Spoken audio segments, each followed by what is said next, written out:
Hello, I'm Paul Engel.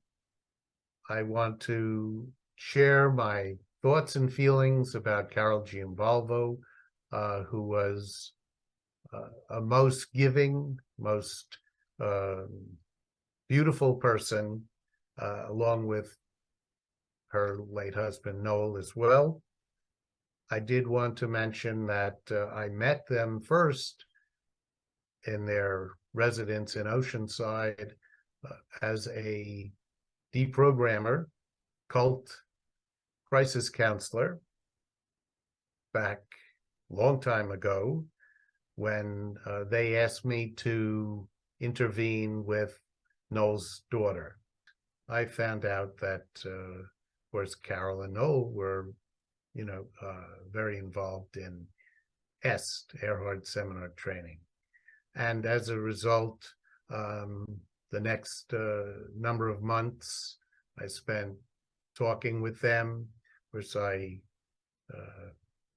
actually introduced them to the counter cult world.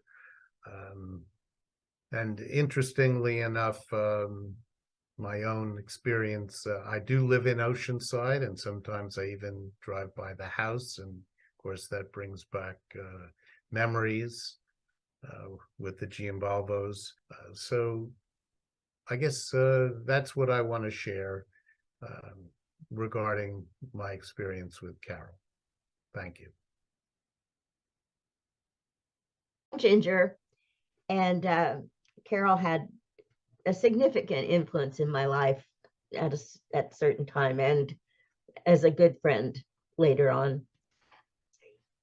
So my main thing for this memorial is to read her this poem. It's called 3 by 5. I finished another envelope by adding the zip code, which completed the F section of my Christmas contact list. It was really late or really early, depending on your point of view. It was still dark, and it felt like the middle of the night because it was. More envelopes awaited my cursive hand, so I reached for the next address card from the box and prepared to write. Then it happened, a frozen moment. My breath caught in my throat as I saw the inky blackness of the name on the card. Staring up at me from that innocent white lined 3 by 5 card were letters spelling Carol Giambalvo. Adrenaline stung in my mouth and tears welled up ready to pour over the dams that were trying to contain the flood. I sat for a moment, lost in memories, as I turned that card over and over in my hand. My fingers moved along the straight edge and came to the sharp corner point. Turn the card again. Hope for a different outcome. What now? What to do with this card? This is no ordinary card, and it needs a special place to reside now. More tears rolled over the top of the dam. She, Carol, was gone, died, dead. I was very sad. This news had come to me earlier in the year. I had processed it and mourned her loss. However, I had forgotten to take the address card from the file, and now I had run slam bam right into her again, like a TKO, causing me to bounce around the ropes till collapsing to the floor for the count. My mind brought me back to my kitchen table and the envelope, blank and waiting for direction. But what to do with this card? This 3 by 5 white line space cardstock rectangle that treats Carol like a two-dimensional ghost of a person. The thought of just throwing it away is wrong on so many levels, but there is no throwing away of this card. You can't throw a person away, even if she is now just a memory and a name on a 3 by 5 card. Carol's card will get tucked in behind the XYZ divider and remain safely as a part of my past. This reminiscent moment passed, and I moved on to addressing the rest of the envelopes. Carol stayed with me, though, through the next day as I remembered how important she was to me and my healing. I am forever grateful for her compassion, kindness, understanding, and patience. She was able to help me find the glue to put my Humpty Dumpty pieces back together again. Thank you, Carol, for being who you were.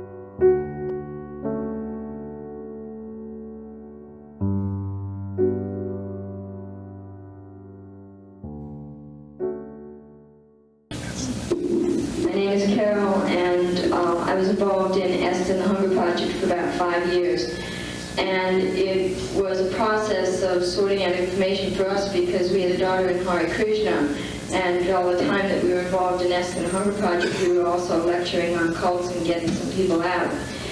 And we finally got to the point where we became leaders in the Hunger Project, and were trained in using some of the very techniques that we were talking about in our cult lectures, and it felt good, it felt powerful, and it was slightly, more than slightly addictive.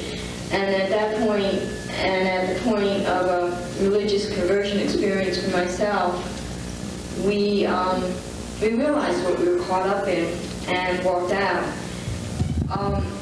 The first couple times that we had contact with CAN, first, because we were walkouts, we were kind of mistrusted. And I say that gently. We got the feeling that we were very much mistrusted. But there were other people at the same time who were very, very supportive of us. So it wasn't all mistrust. There were people that, as I look around here today, that people that really embraced us and that were very helpful, especially in Chattanooga when I had a very strong reaction to the speaker. And the support and the real understanding of the parents in CAN was very healing for us. At the same time, I have to say that, and I'm very uncomfortable saying this, that there are times when there are speakers that speak in a positive manner about trance states and about what we have come to call magical thinking. That it's very difficult in hearing that, especially when I'm putting myself in people's place who have just come out of the cult and have dealt with this nifty programming as something that was used to manipulate them, to get them reinforced in the cult mind state. And it's very, very difficult to hear this. And I know that I react to it still, not to the same degree that I reacted in Chattanooga, but it is very painful. And, I just ask for some sensitivity on the part of CAN to that as well. And I really, I guess that's all I want to say.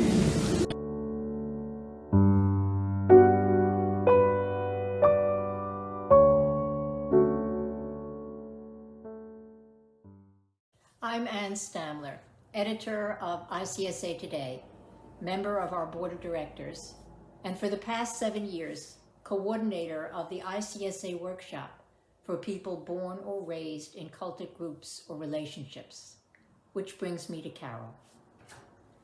Almost 20 years ago, a counselor I was seeing at the New York Cult Hotline and Clinic handed me a yellow postcard with the words, "Second generation adult former member" across the top.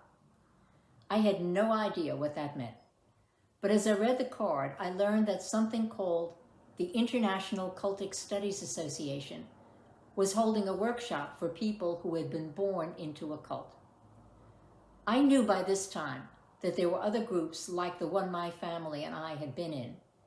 But this was the first time I realized that there were actually other people like me born into a group. I registered immediately. My husband wanted to go with me so he could better understand my experience. So I called the number on the card and asked the woman who answered. Carol Giambalvo responded, "Do you think that would inhibit you in any way?" She wasn't negative or challenging, just clear, wise, and sensitive. I will always associate Carol with that life-changing moment when I realized This was a journey only I could take and needed to take on my own. Others may build on the work she has done, but she was part of the foundation. In her unassuming way, modest yet confident, she changed, and her work continues to change so many lives. I first met Carol and Noel when they came to our support group in the 80s. So when I got a call from a friend of mine, Kelly McCabe, who offered to give some seed money to ICSA for a special weekend retreat, I reached out to Carol, and we met with Kelly in Florida to discuss the development of this program. And at that retreat of ours and at Kelly's, Carol said, why don't we have a program just for those who are born and raised in cults? Their needs are different than first generation former cult members. And that's what we did. And this program came to be developed as one of the most important programs of ICSA. After that, all of us came to rely on Carol for so many things, and especially on the board. I appreciated her voice. She was always an advocate for former cult members, and it was very important for that group to have a voice in our organization. I will miss Mama Bear, Carol, and I don't think we're going to see someone like Carol again. What I remember the most about Carol is her humility. Not humility because she thought less of herself, but humility because she thought less of herself as compared to others. She was a facilitator. She was humble in the way that she would allow others to take over and explain situations. And that's what made the weekend retreat for SGAs and SMAs so valuable, because she would always help others to come across in the best way that they could.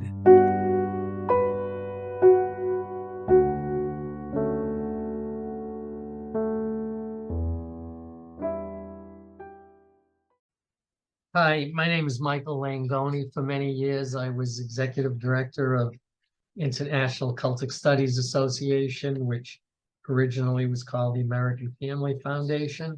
Carol became very involved in what we called Project Recovery.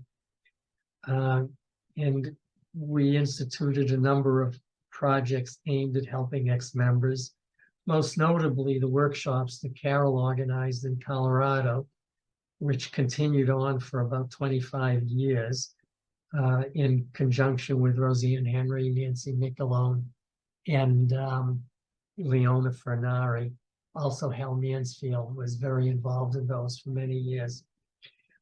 She also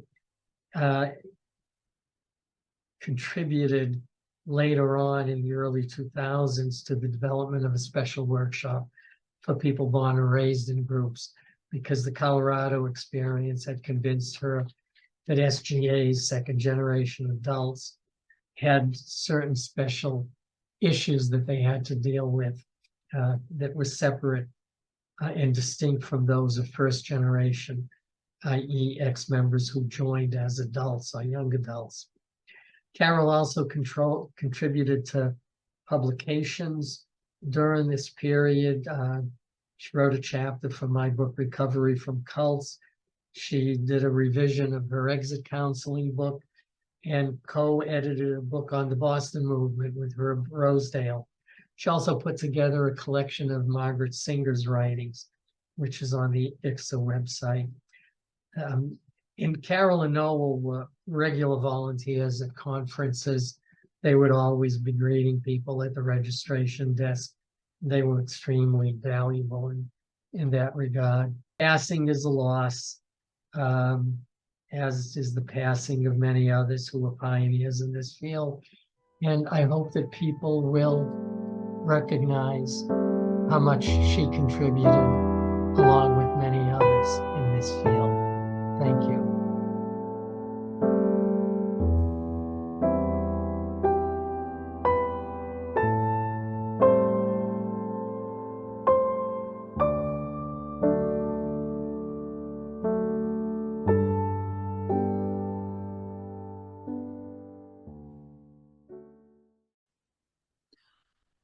To talk about my dear friend and colleague, Carol Giambalvo. What an honor.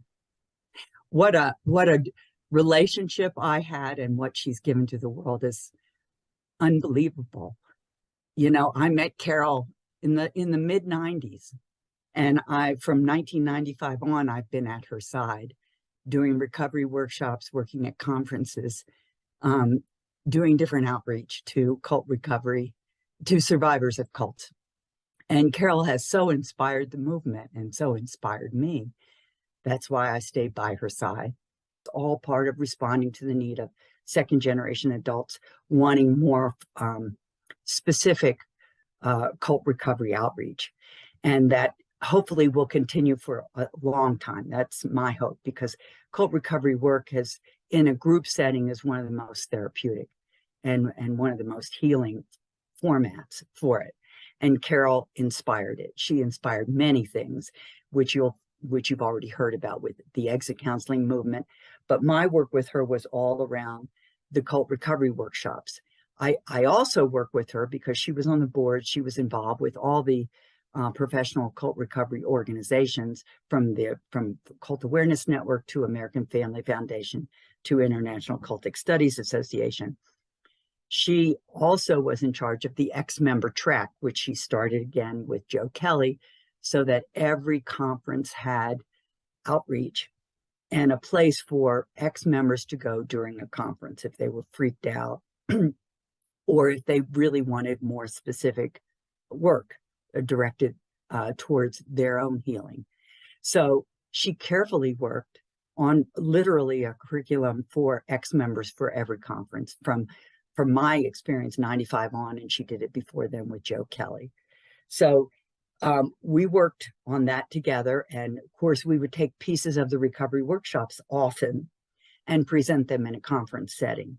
But again, Carol she did the kind of the preparation for the conference. It was a pre-conference orientation to help ex-members who were freaking out, who finally got themselves there, to be more calm and understand that this is a safe place. And Carol clearly could make it a safe place. And she was one of the fiercest advocates for cult recovery, for cult survivors that I know. And she did this in her entire life. It was just part of her heart and soul, was understanding the needs of former members and finding useful methods to help them heal. In a context of a group and in an individual context, but especially in the context of a group, I would say. That was more her forte. I would say, Carol retired from the Connecticut workshop, I think around 2016, and she retired from the ICSA board around the same time. And she's, had to pull out of the field since then. I will say that she's one of my closest friends, and that we stayed in touch, of course, until the very end. And I will miss her dearly.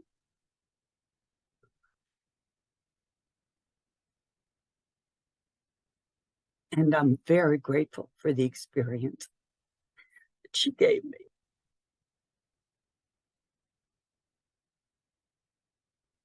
And there's no one that I enjoyed working with more. Well, Carol Giambalvo.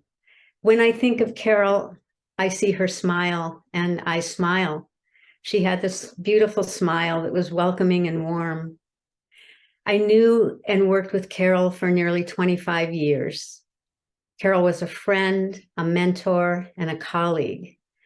She taught me so much about the issues and needs of former cult members and their families.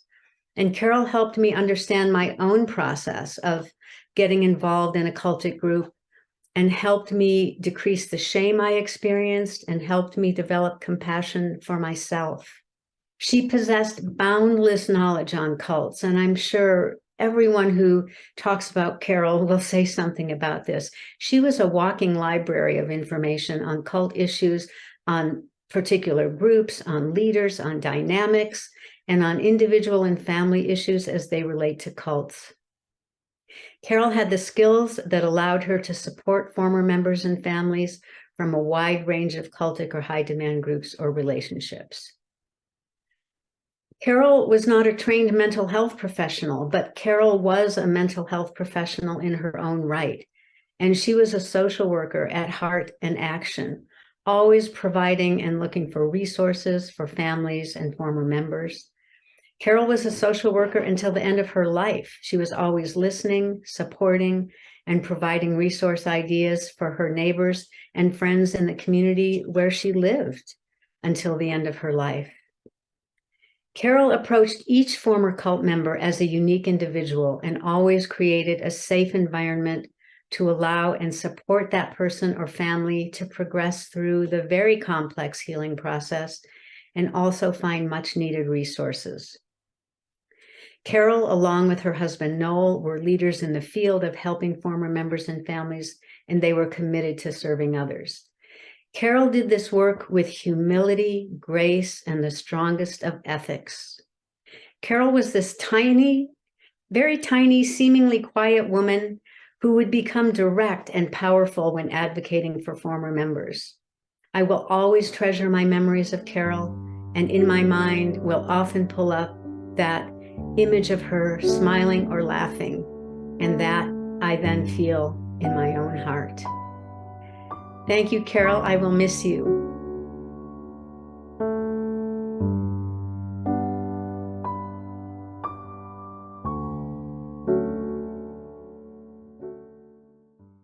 My name is Nancy Miquelon Versaw.